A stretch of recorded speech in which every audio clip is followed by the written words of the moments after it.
In the second module, we perform the upgrade. We strongly recommend watching Module 1 first, since we're not going to provide as many technical details in this one. This is a simple demo in a Windows environment using SQL Server.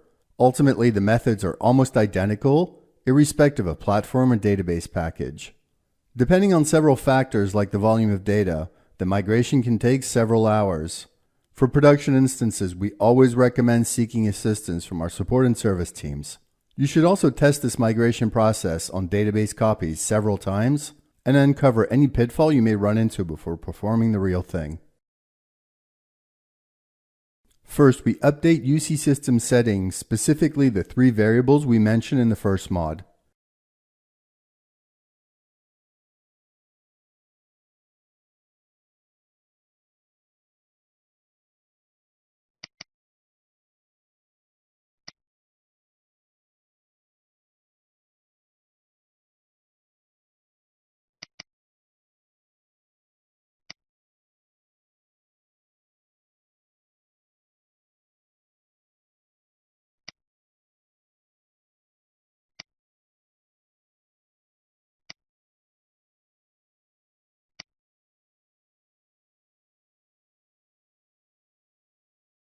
Next, we head to SQL Server Studio and create a new database. Link the existing login as the DB user and assign the privileges. Remember to execute the alter query on read committed snapshots at the end.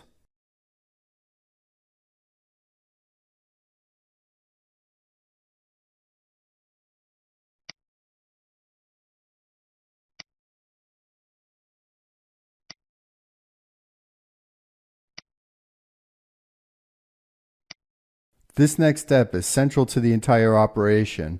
We have to assign the UTF-8 collation. You should always use the one explicitly listed in the documentation.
Next, we install and configure the DB service agents.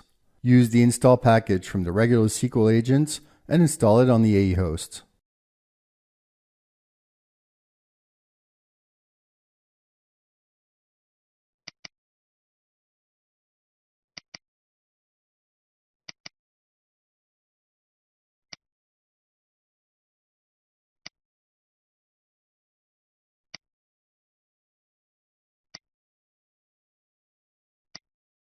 You might have noticed that we're installing on an instance generated from the one install wizard, which means all the assets are on the same host.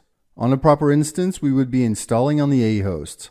We'd create an agent directory and specify /SQL/bin.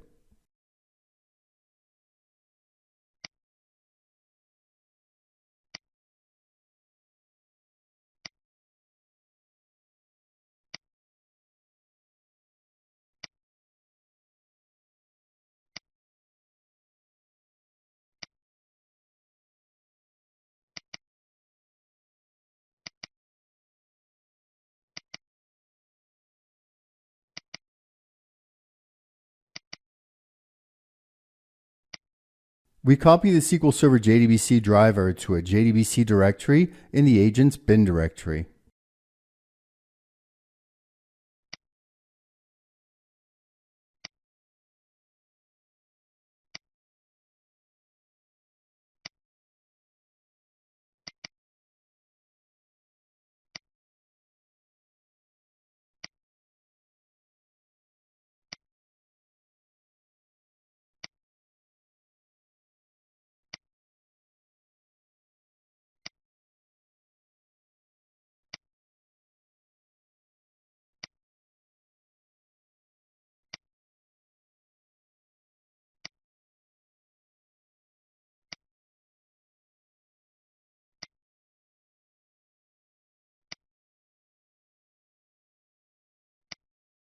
We can start the agents with the Java command and the -service option.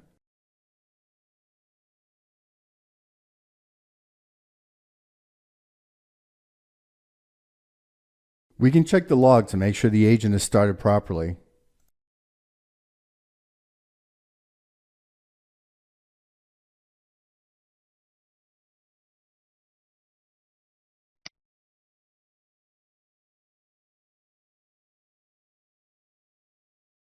Next, we install and configure the SQL agents on the DB host.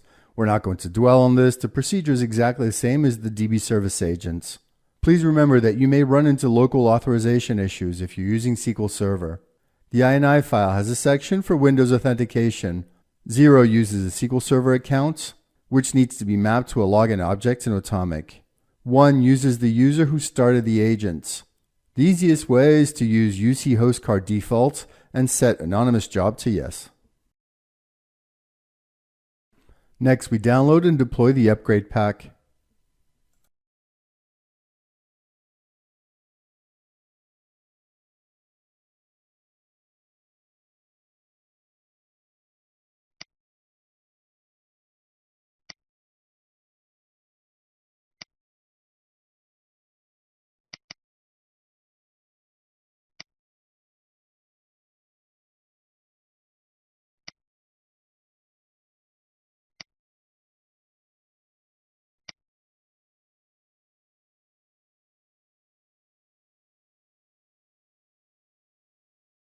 We configure the 2 connection objects so that the DB service agents can establish a connection between Automic Automation and the 2 DBs in the database system.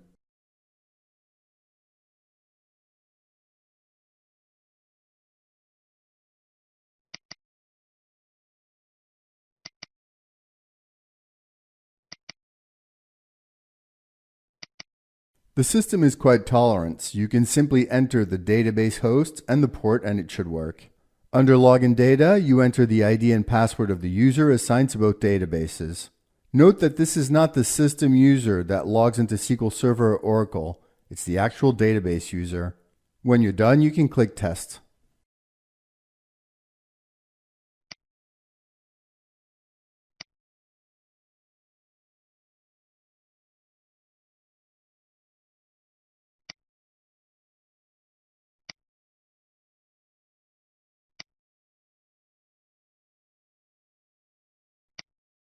The source works. Let's check the destination DB as well.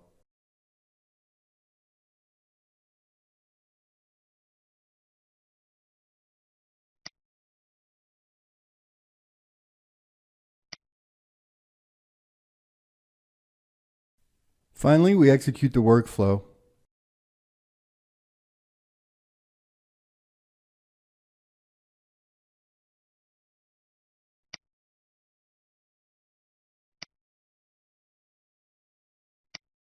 We have a prompt. Let's take a look.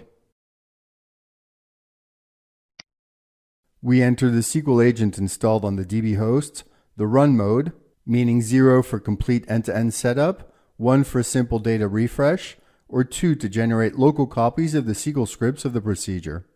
You should enter an email address so that Automic can send some information post-upgrade.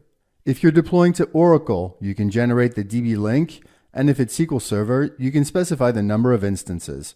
We've already covered this.